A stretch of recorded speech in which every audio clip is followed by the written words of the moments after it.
think we can start. Things have slowed down in terms of joining participants.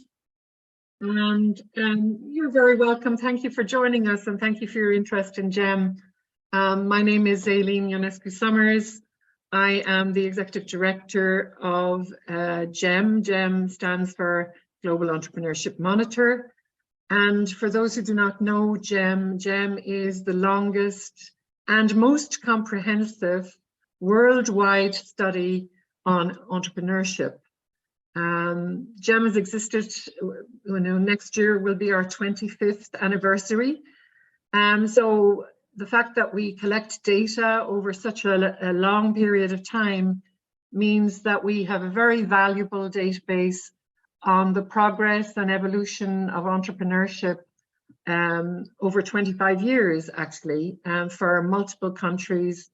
I think about 120 plus countries have participated in GEM at one time or another.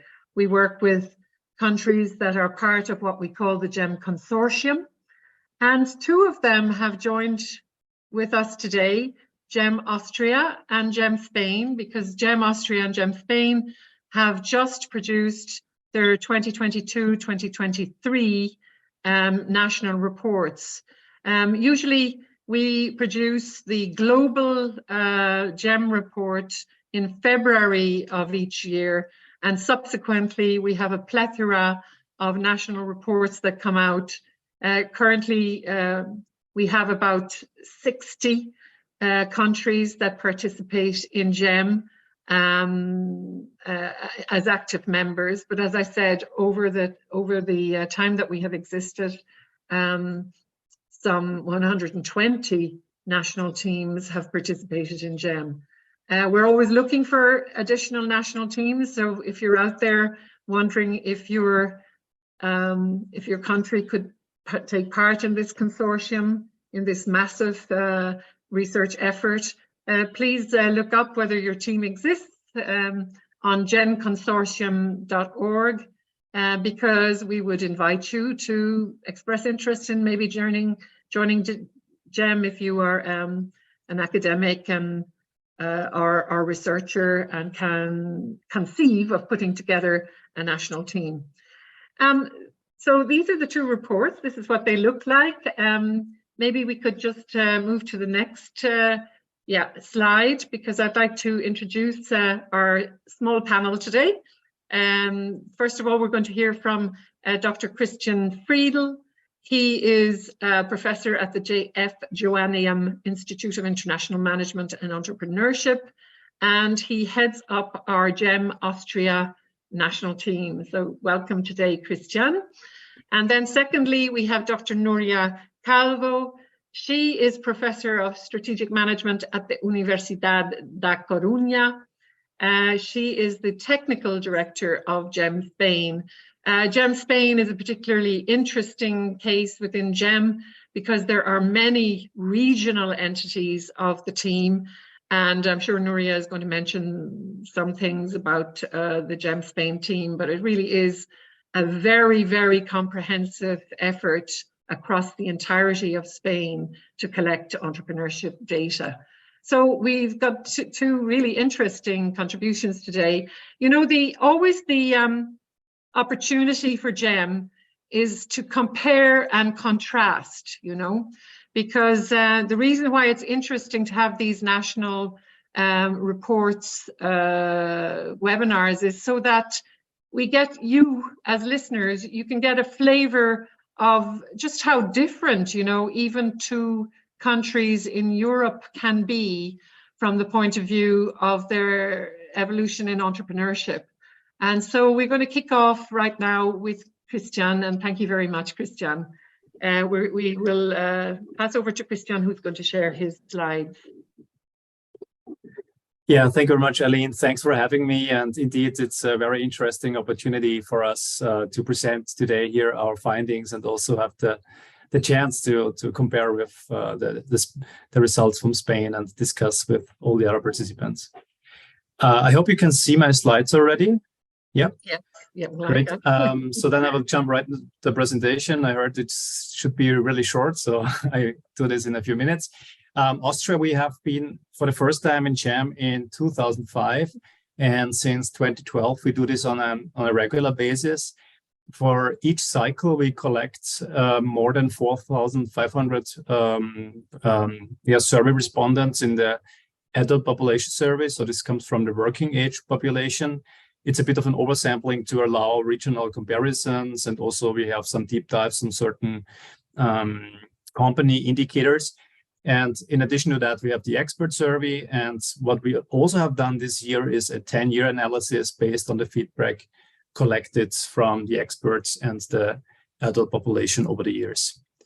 To start with entrepreneurial activity, we can see in Austria a slow recovery from the pandemic. So here you can see the development of early stage entrepreneurship and established businesses.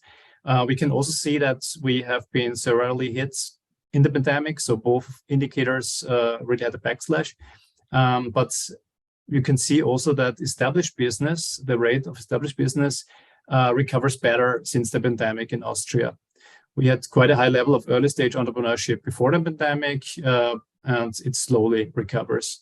We can see within Austria, that's interesting, all the regions which have been hit harder in the wake of the pandemic, the touristic intense regions, they have recovered well right now. So this is pretty much the picture we had before the pandemic, although with lower entrepreneurial levels than we had before 2020. I just took now European comparisons because if I have international ones, it wouldn't fit on the slide. So quickly, rate of established businesses in Europe, we have recovered quite well. So that's better in Austria. Established business, just to let everybody know who is not familiar with the GEM terminology. Those are business owners which have a business which is older than or existing for longer than 3.5 years. So this can also include startups per definition. So it's not only long-term companies. Internationalization levels, also here we have recovered well. This is important for Austria because we are a small country. We have a lot of, we need to export a lot of goods and materials and services. So that's important for us. And also here we can see we have recovered, but all the internationalization levels across Europe, I would say, do not meet the ones before 2020 yet. Also interesting in Austria, the opportunities. So people who see the chance or some business opportunity in the region within the next 6 months, this has recovered from 2020, even above pre-pandemic levels. So almost 50% of the working age population agree to that.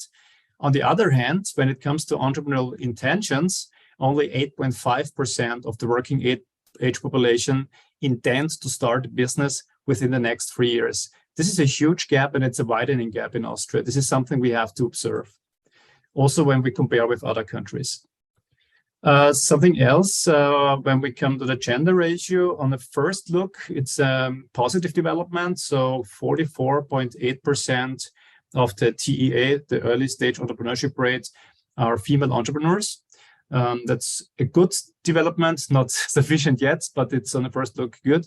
If we take a more closer look, so for example, if we exclude the solopreneurs, if we raise the intensity level, the percentage declines. So that's there's still a lot of things to do. Also, if we look at founding teams, for example, they're still male dominated.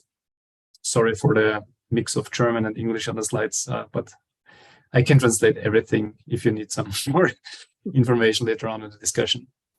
Social and cultural norms towards entrepreneurship in Austria, from the experts' perspective, still not rated good. We are here, the score here below average, like many other countries in Europe, we can see here. But interestingly, from the population's perspective, so the adult population survey, when we look at certain indicators, they are developing better. So, for example, career choice, image and status of entrepreneurship, positive media coverage, all of those indicators, they develop better also when we compare within Europe. So from the population's perspective, there seems to be some change happening. Same is true with fear of failure. This is at least not increasing, which is good news because as we know, in the last 2 or 3 years, we had multiple crises and it's hard times. So we could see an increase in fear of failure in many other countries. At least it remains stable in Austria. It's not great news, but it's when we compare with other countries, at least not a bad development. And then the ecosystem, this is also interesting. We rate the ecosystem by the national experts. And here you can see a comparison between the results from 2012 to 2018, the average, compared with the outcome of 2020 and 2022. And you can see barely any movements. Now, if you look at it from a positive lens, or a positive lens, you could say, although we had those difficult times and multiple crises, the ecosystem seems to be stable or resilient. We have our weak points, but we also have some islands of excellence, like governmental programs, infrastructure. On the other hand, as we have the same weak points since many, many years, it can also be interpreted more critically that we have a certain resistance to change. Also here on the right side, you can see the comparison between the ecosystems. This is an overall indicator and Austria's average, especially with the same value as the global value. Yeah, on balance, we can say, that there are some indicators which are back or even above pre-pandemic levels, like the established businesses, but also others. For some of them, we are even leading in Europe or even globally. For the governmental programs, for example, we are international #1. And also from the long-term perspective, some indicators like I showed for social and cultural norms from the population perspective, there is some positive development. Also, for example, for informal investments, this is continuously on the rise since the last 10 years, which is positive news. On the other hand, as just mentioned, the ecosystem appears to be stable, but also partly resistant to change. So we have the same weak spots since years, and they have not changed over the last years. Yeah, we have seen that female entrepreneurs are on the rise, but there is still a lot of work to do, especially when we take a closer look. And the activity in general is recovering, but when we compare with other countries, it could be faster. And we have to observe this growing gap between perceived opportunities and startup intentions. So this is something also important for the future, for the next GEM results to come in. And the other thing, which is also interesting this year, or since 2018, we have a differing perception for certain indicators like social cultural norms between the experts and the population. The same is also true for entrepreneurship education. The experts are much more critical than the population, actually. You cannot compare one-to-one because the indicator from the population perspective is how they think they would possess the competencies or skills to start a business. And they are much more positive since 2018. So something seems to happen, but we need to observe this over a longer time frame for further analysis. Yeah, that was a very short snapshot from Austria. If you're interested in the full report, you can just access it through the GEM global website or also our website. We have also an executive summary and also a recorded presentation of the full results. Yeah, that is my team, and we are looking forward to the discussion. All right. Thank you very, very much, Christian. That's very interesting. I'm just going to ask one question before we go on to Nuria, and I'm going to ask it of Nuria, which is, while it's fresh in your mind now what you have just listened to, how are you reacting to that, and how would you kind of benchmark some of what you've been seeing against some of the things that you've been finding in Spain? What would be your main comment there on Christian's findings?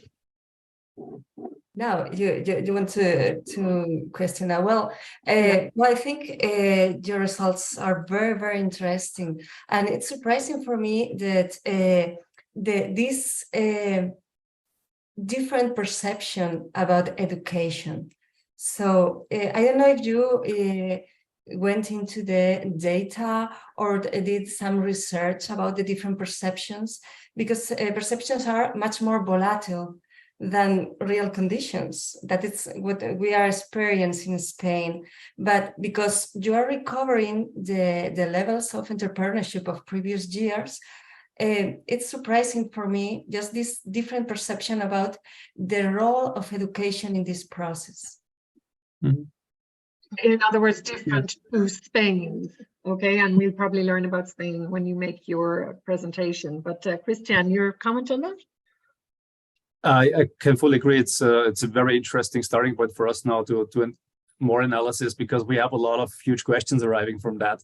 For example, maybe both sides can be biased, like the experts, but also the population. But then also people can gain competences elsewhere outside of the education system. Or what is the objective of entrepreneurship education in total? You know, is it about increasing activity levels or going more for quality? So that's there are so many questions connected to that, and we are excited to find out more, and also maybe learn from the Spanish example right now. Now, if I might just make one comment, which is that if you look across the entire globe, entrepreneurship education is usually the area which is most consistently in need of attention across the board. You know, it seems to be falling out of the picture for many, many countries. So that's something as a note to policymakers, of course. All right, Nuria, let's look at your results. Thank you very much. Thank you very much, Aileen. Well, okay, Kevin, if you can move the slide before, just show that we are more than the Austrian team. We are 200 people involved in the GEM project in Spain. In not only in the national team, but in the 17 regional teams. And thanks to them, we can gather a sample of more than 36,000 people divided in regions, with a sample of entrepreneurs of more than 4,500 people during the last year. So, well, it's a lot of work. And well, this work results in the picture I will show you about the data of the main indicators of the GEM project. If we move forward, we can see that we are recovering the levels of potential entrepreneurs and also the total early entrepreneurial activity to levels of pre-pandemic. Even in the case of the potential entrepreneurs, we are reaching levels that we didn't reach since 2012, just after the financial crisis. However, the rate of established business owners have decreased a little, due mainly because we increased the exit rates, although we maintain one of the lowest exit rates in the group of reference of countries of high income. If we move into the historical data, because we can, if we move forward, can you please? Okay, we have data for each year since 2002. So, well, we can see the evolution of the different rates. The green line is the rate of potential entrepreneurs. And we can observe that the pattern of this line is contrary to the economic cycle. This high increase corresponds to the financial crisis.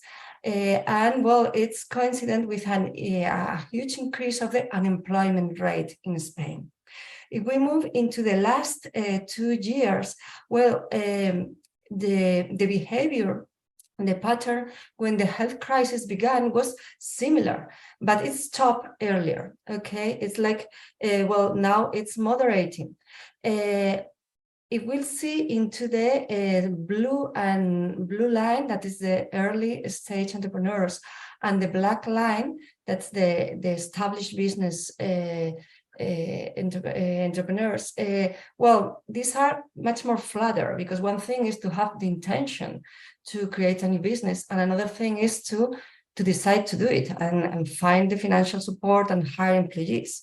And well, during these 2 years, well, the early stage entrepreneurial activity is just slightly increasing, while the established is just maintained. Okay, so what's behind this?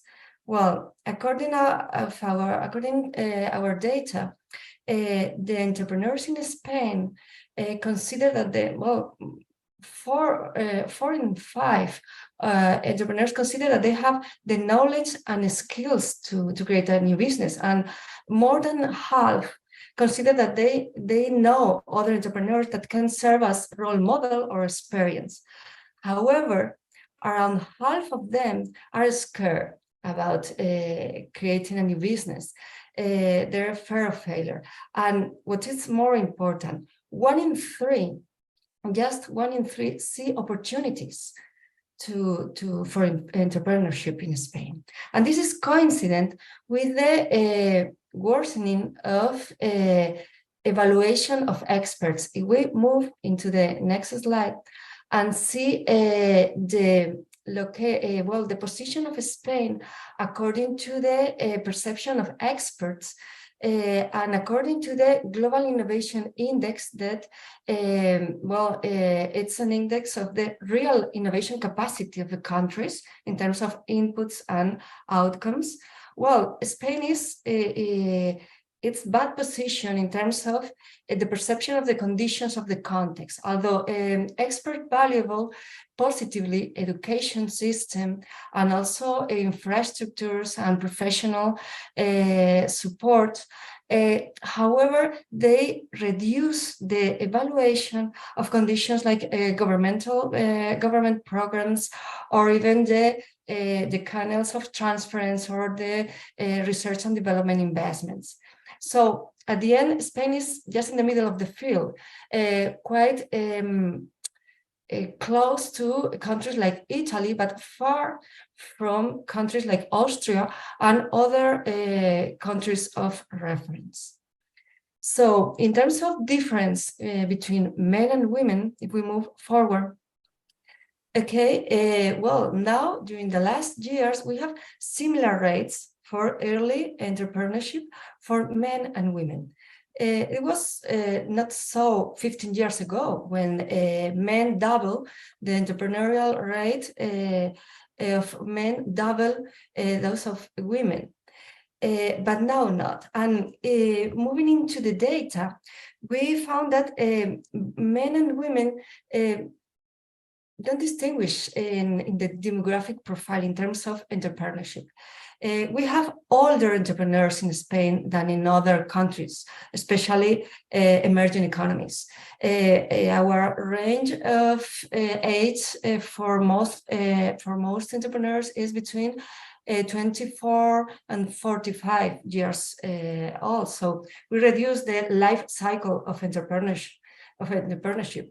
But women and men are in the same levels at this age, what refutes the topic, the general idea about women leave entrepreneurial career because they want to have a family or have children or whatever.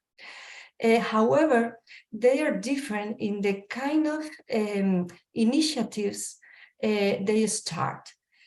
Most of the initiatives are in the service industry, but we have more men involved in the business to business in the service industry, while women are more involved in the business to consumer industry. That conditions the level of financing they need, or even the level of technology they have to build. So this is the main difference. Okay, we move forward. But the data I present until now is general data for all levels of education. But education is a driver for entrepreneurship. It's supported by research and is especially relevant in Spain. because if we study only the sample of entrepreneurs with higher education, university and postgraduate, we found 2 and 3 points more in the main indicators of the GEM project. We are talking about levels of potential entrepreneurs of 11%, totally early entrepreneurial activity of 9%, and established business owners of 9%. We don't have a decrease in this indicator, different from the whole sample. 1 in 3 entrepreneurs with master's or doctorate degrees innovate. 1 in 3 export, and 1 in 4 consider the health crisis as an enabler, and took advantage of the opportunities arise, digitalization, and also offering new products and processes. So, well, because we have data for regions, we have in the interactive report, we move forward, Kevin, if you can just press this. Okay, here in the interactive report we have in the website, you can see the different position of each region in Spain according to the TIA, according to the main indicators of the GEM project. And you can see how the regions are moving in different positions. Now we have just presented the national report, the results of national report. Now the different regional teams will present the explanation of these figures. What's underlying, what is behind of this data? So by now, this is our results. Thank you very much. You can see the whole report in a PDF document, but also in the interactive report we have published already in the website. Thank you. Hey, thank you, Nuria. That's absolutely fascinating. I think, I think if you're listening and this is your first GEM webinar on national reports, I think you'll have seen already that the flavor of difference, obviously not only between nations, between countries, but also I think, Nuria, what you brought out is the difference between regions and the showing of the phenomenon of entrepreneurship as being an extremely local phenomenon, and one has to understand. Also, Nuria, I really like the fact that you brought out that we have to understand the why behind the figures and be able to explain them. So we are actually working more and more on having regional type initiatives at GEM. Christian, could I ask you the same question that I asked Nuria, which is, what do you take from her presentation as a GEM researcher? What stands out for you? Oh, yeah, thanks, Nuria. Very interesting. Sorry, before you answer, may I just quickly say that anyone amongst the participants who has a question, you can just enter your question on the Q&A while Christian is talking. Please feel free to ask a question. Thank you. Yeah, thanks, Nuria. It was very interesting to see. And there are some interesting key takeaways. For example, there are some similarities when you look at the TEA rate, for example, but when you take a closer look and also compare female and male TEA, there are really differences. Also, when I think you spoke about entrepreneurship as a reaction to crisis, so we might look deeper into necessity-driven entrepreneurship, opportunity-driven entrepreneurship. And something else also, that education is a driver for entrepreneurship. Our data also clearly supports these developments and since years. And that's, I think, one of the key takeaways, how important education is in that game. Yeah. And then, of course, the regional differences. This is very interesting for us as well. We also want to pool data now for the last years and have more regional comparisons. It's really interesting to see how this fluctuates between regions. And I'm interested to learn more from your regional teams, what they found and what are potential explanations behind that. Yeah, thank you, Christian. Yeah, it's important for us to having this data, this regional data, because at the end, well, we have different panel of experts. We have the panel of experts for the national report and also for regional reports. And it's surprising for us to see how regional experts used to evaluate better the conditions than national panel of experts. That demonstrates that entrepreneurship is a regional phenomenon. And if the programs are more connected with a specific culture, the specific profile of entrepreneurs of each region will work better, or at least is perceived better. Yeah. Thank you, Nuria. Yes. Christian, do you have any questions that you would like to ask Nuria, in fact, yourself, further questions? Or vice versa, Nuria, do you have questions to ask Christian? Okay, I can begin. Yeah, it was surprising for me that you have your entrepreneurs perceive so much opportunities compared to Spain, because we are resilient, because we are increasing the entrepreneurial rate, although just 1 in 3 perceive opportunities. But in Austria, it's different. Half of the, I don't know if adults or entrepreneurs, it's entrepreneurs. It's adults, yeah, the working age population. Okay, adults perceive opportunities. However, the potential entrepreneurs rate is lower than the Spain's. Yes. The cause, what do you consider? They have alternative in working for others, or what it is the cause, or what do you think?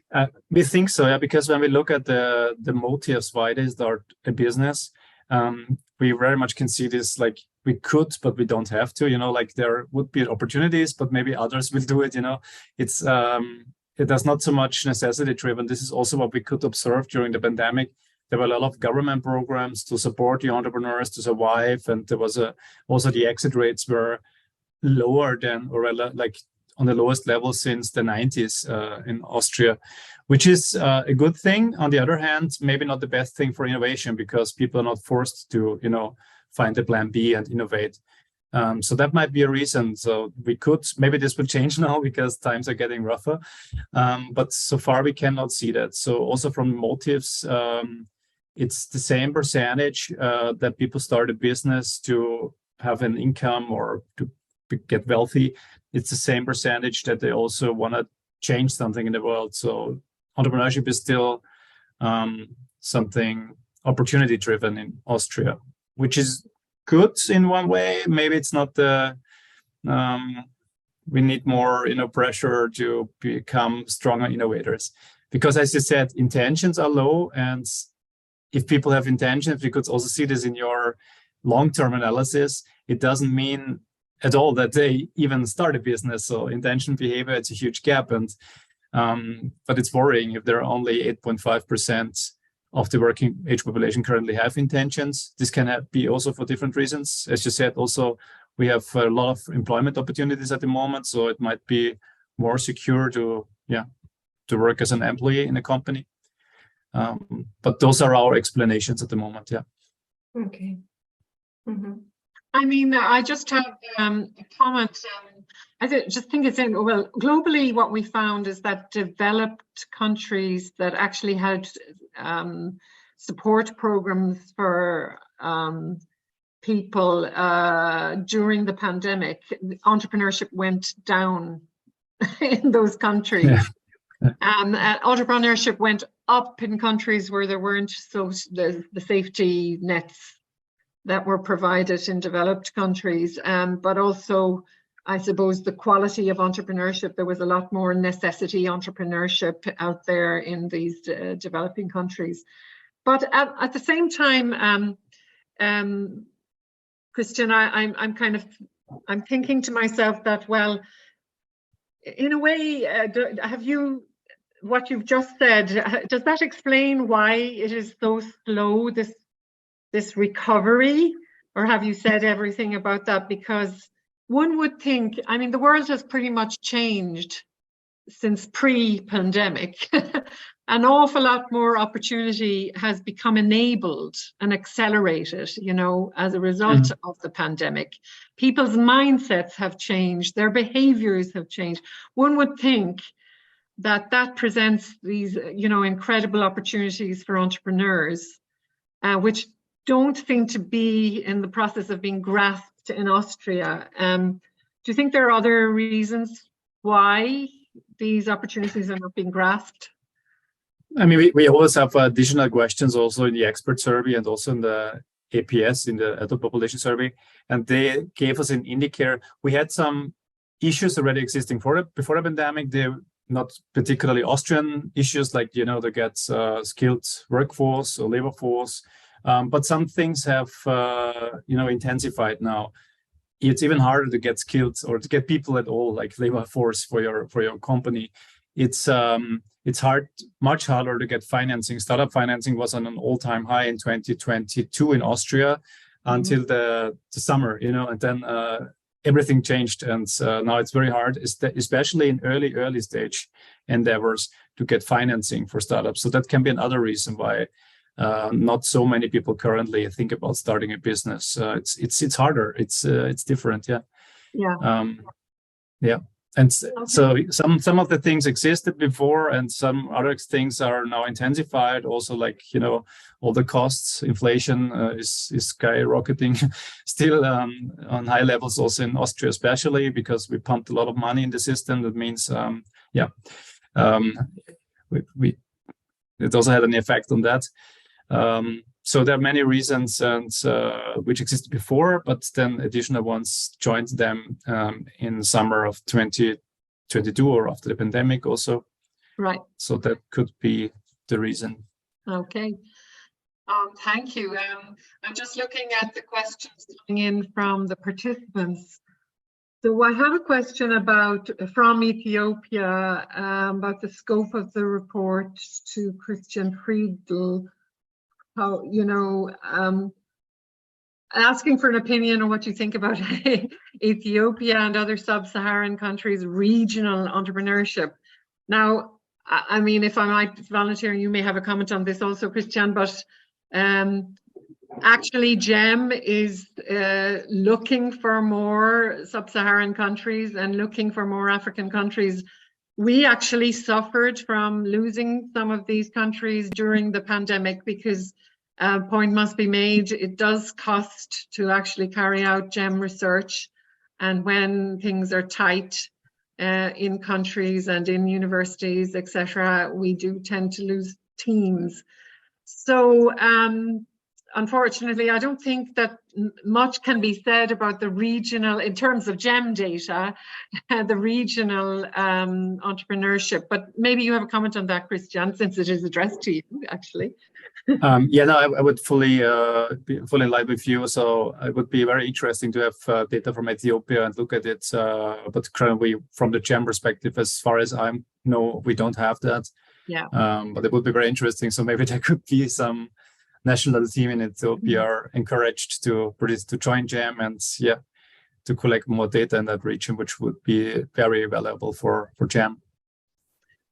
Yeah, indeed. I mean, one of the problems we have is that we can't really produce online. We can't go online in certain countries, where the internet coverage is either not reliable or not extensive. And so that actually increases the cost of the research. So yeah, if you have ideas for an Ethiopian team, then please do share with us. And Alicia Koduras, who is one of our team members, is asking, do you think that GEM could design tools or examples of plans to increase entrepreneurial education at schools beyond the typical class or subject based on your experience? And is this idea different for Europe compared to other world regions? Do you have a comment on that? Maybe Nuria first, you, and then Christian. Yeah, well, a lot of work is being doing in this subject, but especially in the GUESS project in Spain. But well, I think sometimes we just focus on entrepreneurial education, while the data say that the level of education in general is connected with entrepreneurial intentions. So regarding to communicate with policymakers, I think, of course, entrepreneurial education, it's important as a transversal. We have in Spain, we are working in a mapping of trying to gather all the data of the entrepreneurial programs in universities, at universities in Spain, just to publish a whole picture of what is doing in terms of entrepreneurial education at universities. I know there are other initiatives in terms of high school, secondary educations too, and it's a lot of advances since, well, during the last 5 years. However, don't forget that if we increase the level of education of the population in a country, you increase the level of entrepreneurial activity, at least in most countries. In emerging economies, sometimes you have a balance because they have more opportunities to work for others. There is just a balance there. But in developed countries, it's connected, it's direct relation. So I think we shouldn't separate and just focus only on entrepreneurial education. Just focus on the whole education, because well-educated people will have more opportunities to survive in a new business and especially grow. And this is a question for Christian, because this is something that we care about our report. We analyze that we are recovering the level of entrepreneurial activity to previous to level of the years pre-pandemic, but the ambition, the motivation is less ambition. So we have self-employment more than entrepreneurship for growing. So when we ask entrepreneurs if they have expectations of hiring employees in the next 5 years, we only get data, affirmative data, for less than 10%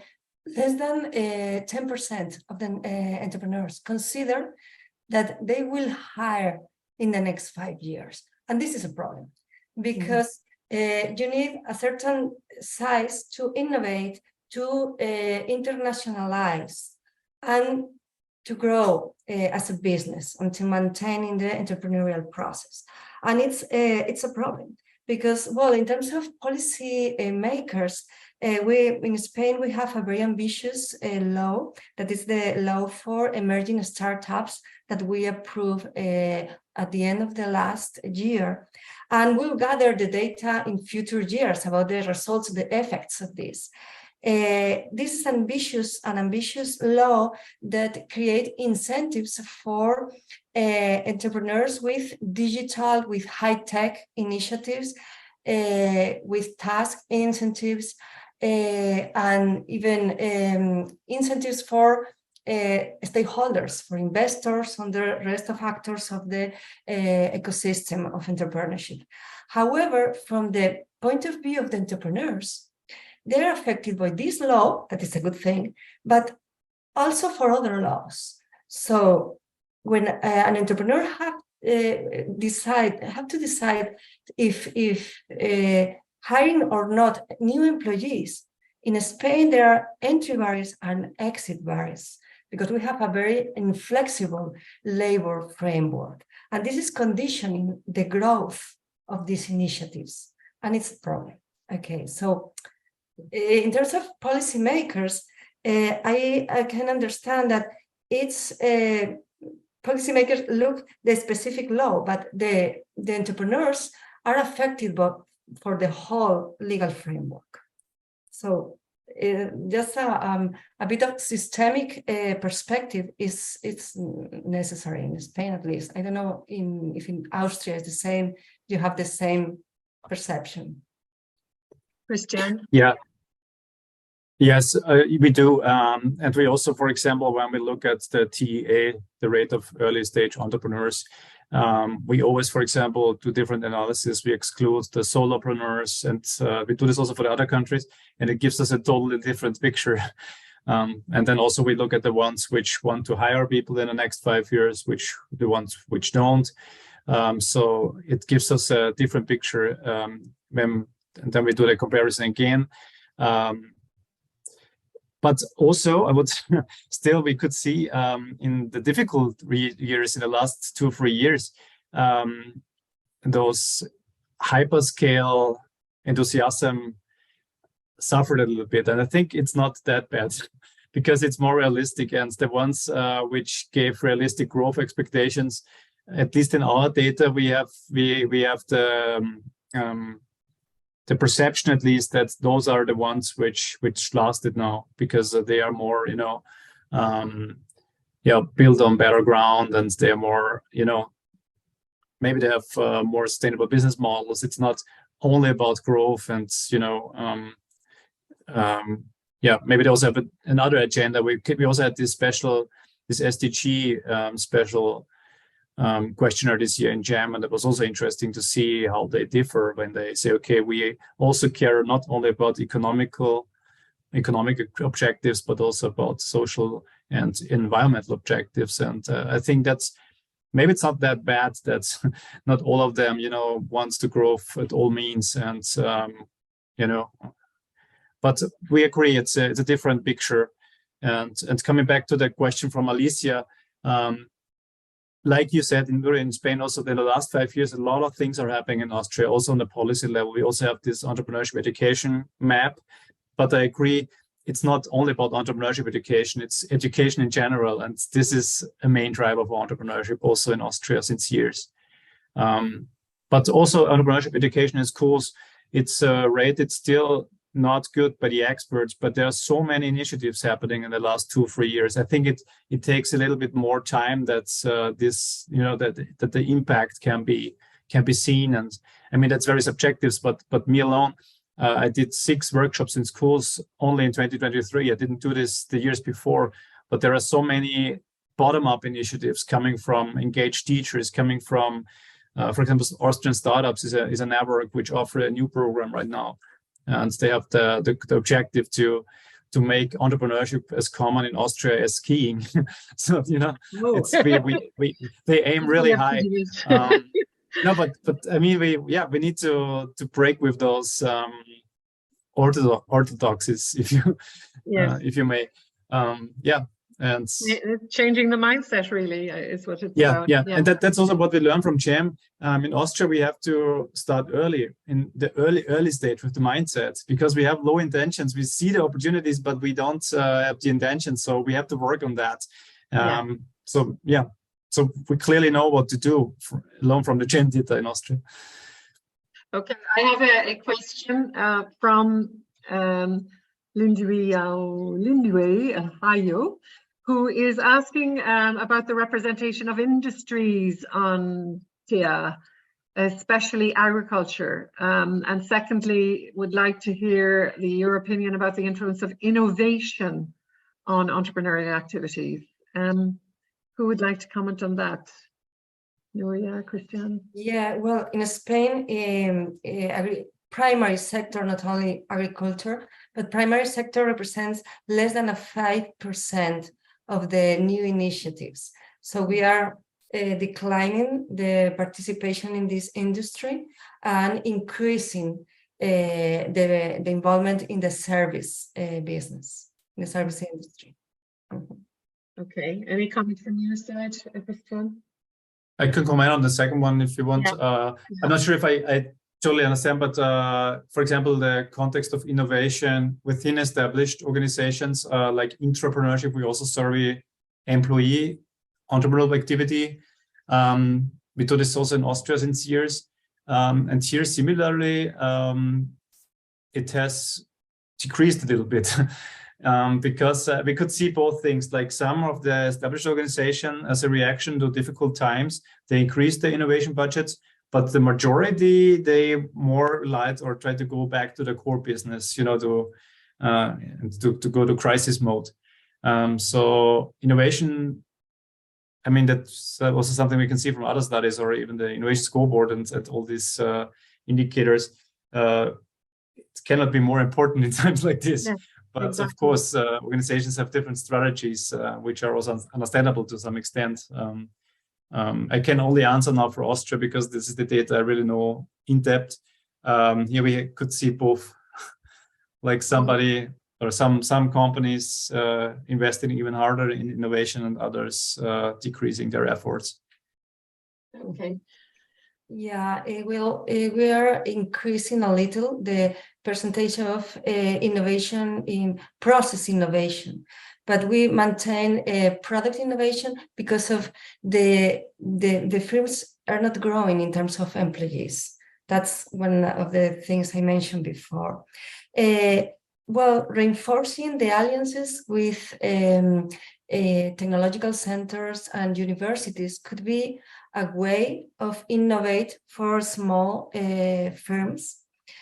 And well, at the same time, well, for next year, Spain is a pilot test for the global report, gathering data about the use of technologies in new firms, especially artificial intelligence. So we'll gather information about digital technologies in new firms, and we'll see what happens. Okay, it's a good point. This. Mm-hmm. Maybe just one sentence to add. We also see more progress in process innovation than in product innovation in Austria. And we also see a difference in input and output indicators. For example, how much we put innovation in the system, or R&D expenditures, or IPR protection. So in input indicators, we're doing well. In output indicators, the companies, the entrepreneurs tell us it's getting harder and harder to compete on a global level because it's accelerating, and something which is perceived to be new is outdated tomorrow compared to the previous times where you could have longer lead times to develop things. So it's harder to keep the competitive level, even though they are increasing input factors. So this is also something I think we need to consider, maybe even on a European level. Right. I mean, talking of European level, we are just about to publish the GEM European report. It's currently in production, and it should be available within the next 2-3 weeks. And we will be organizing a webinar that is connected with that. So, you know, if you're interested in Europe in particular, there will be even more to think about, you know, when we launch that report. So watch this space, in other words. I do want to say one thing to Nuria, because I don't think we can finish this webinar without looking at the very bright elephant in the room, which is a positive elephant, which was the equalization almost of the levels between male and female entrepreneurs in Spain, which is an absolutely wonderful story to tell, that I think GEM can point to, having tracked and monitored this story over a long period of time. People out there who are still with us might be interested to know that fully 1 in 3 high growth, I'm meaning high growth, not just not entrepreneurs in general, but high growth entrepreneurs worldwide are women, in fact. So the more support you give to women as an investor and as a policymaker, the more fruits there are. It's also very interesting, Nuria, what you pointed out on the sectors that females actually choose, which are sectors that are not always the most popular sectors for investors. But if policymakers want to increase female entrepreneurship, attention needs to be paid to on a cross-sector level, and not only in the area of tech, for example, or financial services. So I just think it's a great story to tell, Nuria, and thank you very much for showing that slide. I find it a very positive note upon which to maybe end this this webinar. We have 1 or 2 slides there that I'd just like to point to, Kevin. And by the way, Kevin, thank you very much for organizing this webinar. Kevin is our communications advisor, Kevin Anselmo. Again, if you're out there wondering about national teams, you know, and maybe as our Ethiopian participant, he showed interest. Yeah, we have a slot for an Ethiopian team. Join GEM as a national team. I'm not saying this is easy. It's something that we take seriously. There are a lot of conditions, of course, but if you're out there and you can consider bringing a national team into focus, then very welcome. We're also very interested in specific organizations that are interested in topics. The European report is actually sponsored by Shopify. We have a number of other organizations that sponsor our reports. If you're interested in a particular area, in the past we've done family business entrepreneurship, youth entrepreneurship. We actually produce a women's report, which is a very, very successful report, getting quite a lot of interest from different sponsors. Anyway, we're always interested in hearing from you if you have a particular special topic interest. And on the left-hand side, you will see how you can enter into communication with GEM. And just remains for me to say thank you so much, Nuria and Christian, for giving of your time.